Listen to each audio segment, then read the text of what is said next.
Mobile নম্বরটা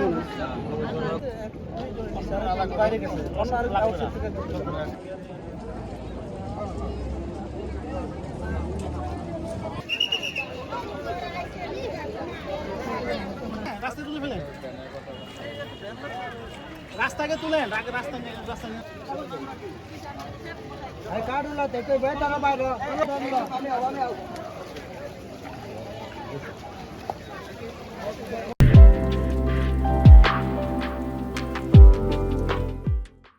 দুপুর 12টার দিকে স্থানীয় লোকজনের মাধ্যমে আমরা সংবাদ পাই যে হাসমতুদ্দিন উচ্চ বিদ্যালয়ের পাশের পুকুর, এই পুকুরে অজ্ঞাতনামা একটা লাশ ভেসে আছে।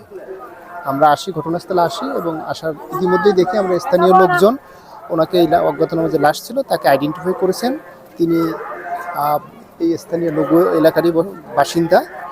আমরা যতটুকু আমরা প্রাথমিকভাবে যা দেখেছি তাতে মনে হচ্ছে যে উনি পানিতে ডুবে মারা যেতে পারেন, কারণ ওনার পরিবারের সাথে কথা বলে জানা গেছেন উনি এই মুহূর্তে বেশ কিছুদিন আগে 2-3 মাস আগে ওনার নাকি ক্যান্সার ধরা পড়েছে। সেটার জন্য ওনার শরীরে প্রচুর পরিমাণে এটার প্রতিক্রিয়া ছিল, যে কারণে তার শরীরে জ্বালা পোড়া সৃষ্টি হতো। এটার জন্য উনি বাড়িতেও টিউবওয়েলে বা বিভিন্ন সময় এটা পানি দিয়ে ভিজানোর চেষ্টা করতেন।